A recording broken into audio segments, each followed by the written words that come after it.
ముందుగా శరత్ గారు sir, so ఏమంటారు, నిన్న మాట్లాడిన మాటలకు సంబంధించి రియాక్షన్ ఏంటి?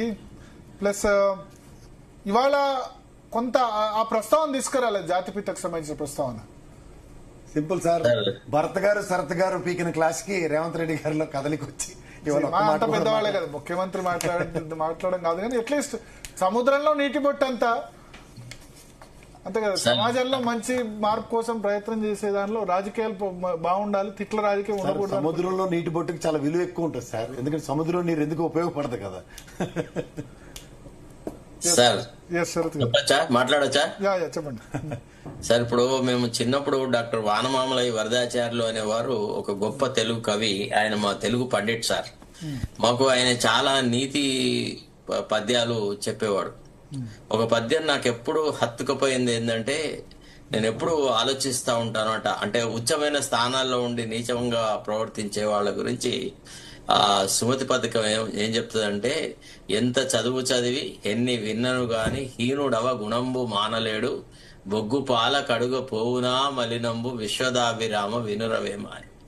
అంటే వాళ్ళ అతను వెలమ టాపిక్ గురించి మాట్లాడకపోవడం గాని, జాతిపిత గురించి మాట్లాడకపోవడం గాని, ఇది రాజకీయపు ఎత్తుగడ. కరీంనగర్ అనేది వెల్మ కమ్యూనిటీకి, వెల్మ సామాజిక వర్గానికి కొంత కంచుకోట లాంటి ప్రదేశం అనమాట. సో మీరు రేవంత్ రెడ్డి మారినాడు అని మీరు గనక భావిస్తే అది మీ ఇష్టం, మీ విజ్ఞతకే దాన్ని వదిలేడుతున్నా కానీ ఇది కుక్కతో ఒక వంకెర. రేవంత్ రెడ్డి మారడం అనేది జరగదు. రేవంత్ రెడ్డి ముఖ్యమంత్రి సత్యం చెప్తా, మీరు చూడండి మళ్ళా రేపటి సభలో ఏం మాట్లాడతారో మీరు చూసినాక మీరు నాకు చెప్తారు ఏం జరుగుతుంది అనేది. అంటే ఆయన మనసులో అంత కింది నుంచి మార్పును ఆస్వాదిద్దాం సార్. తల నుండు విషము పనికిని వెలయంగా తోక నుండు వృశ్చికము తలతోక అనక ఉండును కలునకు నిలువెల్ల విషము గదరాసుమతి. ఈ రెండు పద్యాలను చదువుకుంటే మనం రేవంత్ రెడ్డి పర్సనాలిటీని చాలా బ్రహ్మాండంగా అనువదించవచ్చు సార్.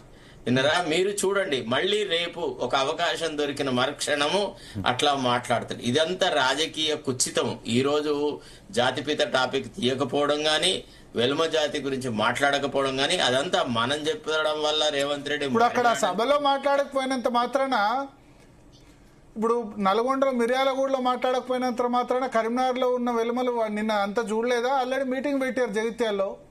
మీటింగ్ పెట్టడం నాకు ఒక 5-6 మంది కాంగ్రెస్ నేతలు ఫోన్ చేశారు, వెల్మ వాళ్ళు మంచిగా మా ముఖ్యమంత్రి అని.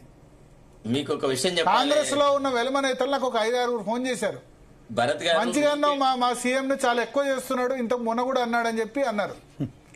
అంటే భరత్ గారు అంటే వాళ్ళు జరుగుతుంది. వెలమ అన్నది అంత ఈజీ కాదు. అంటే ఏమంటారు, లోపల యునైటెడ్ అయ్యే క్యాస్టే. వాళ్ళు తక్కువ మంది ఉన్నా they will make lot of ఏమంటారు లాట్ ఆఫ్ చేంజ్. ఆర్థికంగా, తర్వాత ఏమంటారు లీడర్షిప్ పరంగా చాలా గట్టి. ఊరికొక్కళ్ళు ఉన్నా సరే they are dominant community. Sir మీకు ఒక విషయం చెప్పాలి సార్. అంటే రేవంత్ రెడ్డి వ్యవహారాల గురించి మనం మాట్లాడుతుంటే, నిన్న జరిగినటువంటి చర్చ నాకు చాలా మంది, నాకు కూడా ఒక ఆయన ఇటీవల అంటే జిల్లా అధ్యక్ష స్థానానికి కృషి చేసి విఫలంగా ప్రయత్నం చేసినటువంటి వ్యక్తి కూడా నాకు ఫోన్ చేసేసి నాతో అన్నాడు, అన్నా మేము చాలా సందర్భాలలో గమనించినాము, ఒక రాజకీయమైన చర్చలో ఒక చక్కగా ఒక విషయాన్ని విశ్లేషించడంలో మీ జీటీవీ చాలా బాగా పనిచేస్తుందని, అందులో నన్ను కూడా మెచ్చుకున్నాడు. మీరు చాలా చక్కగా మాట్లాడినారు, ఇట్లా ఒక కులాన్ని టార్గెట్ చేయడం తప్పు అని అన్నారు. రేవంత్ రెడ్డి కావాలనే వెలుమ జాతిని ధ్వంసం చేయడానికని ట్రై చేస్తున్నాడు అని. తర్వాత ఇంకొకటి ఏంటంటే, రేవంత్ రెడ్డి ఒక భయం ఏంటంటే, కేవీపీ రామచంద్రరావు అనే వ్యక్తి కాంగ్రెస్ పార్టీ హైకమాండ్ తో చాలా అత్యంత సన్నిహితమైన సంబంధాలు గల వ్యక్తి. ఈయన నిన్న మాట్లాడిన మాటలను కొంతమంది కేవీపీ రామచంద్రరావు దృష్టికి తీసుకెళ్లినట్టుగా, సరైన సందర్భంలో ఈ విషయంలో నేను పార్టీ అధిష్టాన వర్గంతో మాట్లాడతా అని ఆయన అన్నట్టుగా ఒక ఆయన నాకు చెప్పినాడు. దాంట్లో వాస్తవం ఏందో నాకు తెలియదు, కానీ కేవీపీ కూడా కొంత తల దించుకున్నట్టుగా ఫీల్ అయినంట.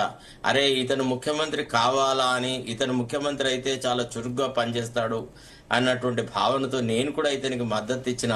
ఇతను కమ్యూనిటీలో ఉన్న వాళ్ళందరి మీద ఎందుకింత నీచాతి నీచంగా మాట్లాడుతున్నాడు అనేటువంటి మాట మాట్లాడినట్టుగా ఈ రోజు ఒక మిత్రుడు నాకు ఫోన్ చేసి చెప్పినాడు. దాని వాస్తవం నేను చెప్పలేను, ఎందుకంటే నిజంగా వాళ్ళ మధ్య చర్చ జరిగిందా, కేవీపీ రామచంద్రరావు గారు పార్టీ అధిష్టాన వర్గంతో మాట్లాడతాడా లేడా నాకు తెలియదు. కానీ రేవంత్ రెడ్డి ఎంతైతే గంభీరంగా ఎంత గొప్పగా మాట్లాడాలంత ప్రయత్నం చేస్తాడో అంత పిరికివాడు, పూర్తిగా పిరికి రాజకీయ నేత ఎవరన్నా ఉంటే అది రేవంత్ రెడ్డి. మాటలలో మాత్రమే ఆయన గంభీర్యం ఉంటది, ఆయన ధైర్య సాహసాలు ఉంటాయి తప్ప నడవడికలో రవ్వంత కూడా రుజుమార్గం ఉండదు, నీతిబద్ధత ఉండదు, ఏ సిద్ధాంతానికి కట్టుబడ్డ వ్యక్తి కూడా కాదు. ఎందుకంటే పొలిటికల్ గా క్యారెక్టర్ అనేది ఎప్పుడు బిల్డప్ అవుతుందంటే when you follow A particular ideology from the beginning నుంచి ఒక మధ్య స్థాయికి వచ్చే వరకనే. ఎవరో కొందరు పార్టీ మారిస్తే వైబీ చవాన్ లాంటి వాళ్ళు మార్చినారు, బాబు జగజీవన్ రామ్ మార్చినారు అంటే 70-75% వాళ్ళ రాజకీయ జీవితాల్లో ఒక పార్టీలో ఉండి ఒక పార్టీకి అంకిత భావంతో పనిచేసి చిట్ట చివరి దేశాలలో కూడా పార్టీ సర్వనాశనం అవుతుంది అని అన్నప్పుడు పార్టీ మార్చినాడు. ఎమర్జెన్సీని నిరసిస్తూ బాబు జగజీవన్ రామ్ గారు పార్టీ మార్చినాడు. ఈయనట్ల కాదు కదా, రాజకీయాల్లో మొదలెట్టిన